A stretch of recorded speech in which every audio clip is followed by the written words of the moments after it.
Shang-Chi and the Legend of the Ten Rings. We were fortunate enough to go to an advanced screening. Like, Marvel released an advanced screening across the country for many different cities. Right. And we happened to have one up in Phoenix. And then we got to see it in like a legit IMAX theater, which was great. Like the big IMAX, the standalone building that is specifically just for one screen, which is a giant IMAX screen. Right. So we saw it in the best way possible. Yes. And we had a hell of a time. Yes, it was a lot of fun. I think that Shang-Chi was a very solid intro to the character. It gave us the character beats that you're kind of looking for in an intro movie, and then can continue on from there in very MCU fashion. Very much in the MCU fashion, added in with a lot of beautiful choreography and, of course, the settings themselves. So just the style, the fluency of the kung fu that we see in this movie, done by the late Brad Allen, just passed away actually a few weeks ago, unfortunately, before this movie came out. And he was part of Jackie Chan's stunt team. He had done countless stunt coordinations for tons of movie, everything from Kingsman's famous church scene to Scott Pilgrim versus the World. He has been around for quite some time. At the same time, too, when they did these choreographed fights, I thought that the camera work as the fights are happening was great, because a lot of times when you have fights like these two, sometimes you can get lost in the shuffle of who's fighting what, because they're going up and down, sideways, flips all over, and you're kind of like, wait, where are my eyes are supposed to go? And I feel like the camera work did such a good job at kind of navigating through that and letting you know, pinpoint exactly where your eyes need to be at any given point when you're watching the movie. And the director and the composer are newer to the game. They have a few credits to the list. Just Mercy's one of them. There was one track in the movie that reminded me so much of Why Do We Fall by Hans Zimmer in the Dark Knight Rises score. So every time that song would play, I'd be like, wait, what? Dark Knight Rises? Like, that's just where my brain went. It did keep taking me out of the movie, but all the other music that accompanied the fight scenes was well suited. It fit very well. I agree. I think that the music was great for the movie.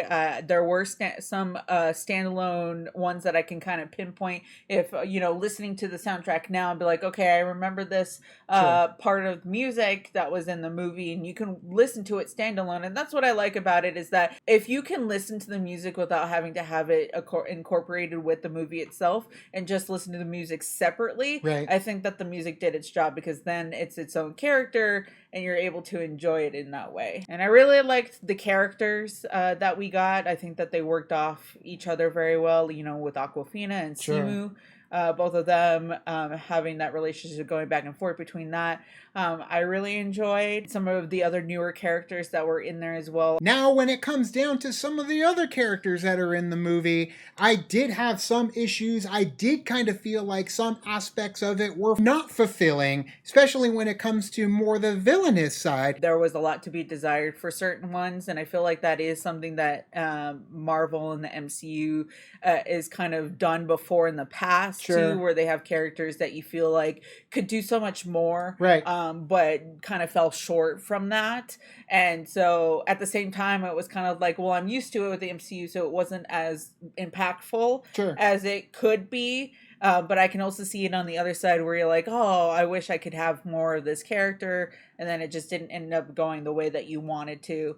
But, that happens a lot when it comes to movies and stuff like that, too. I think that Tony Liang did a fantastic job. I really did like him as Shang-Chi's father. So having him looming over this entire movie, being the threat, it was more about the family. It was about that family unit. That was what the movie is about. The Ten Rings is present, but they're not the forefront for the most part.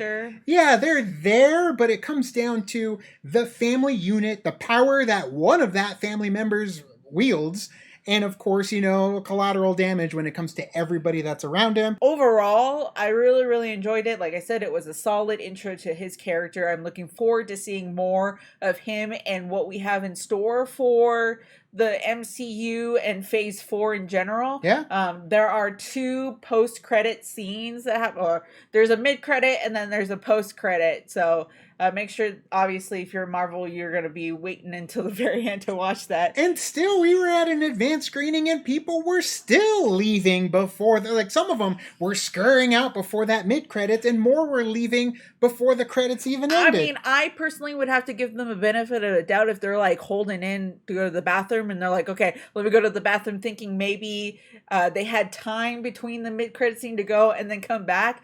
I mean... possible. It's going to be definitely one that we will watch again. We actually have tickets to see it in IMAX again opening night. Yes. So we will be checking out Shang-Chi once more. Absolutely. And like I said, I'm looking forward to what we have in store. But you get an A+ from me. Yeah, it's definitely a good time. If you're into the Marvel scene, you're definitely going to want to check it out. Anybody else that does want to see a very heartwarming, at the same time, action-packed adventure with a lot of Asian representation across the board, so many talented individuals.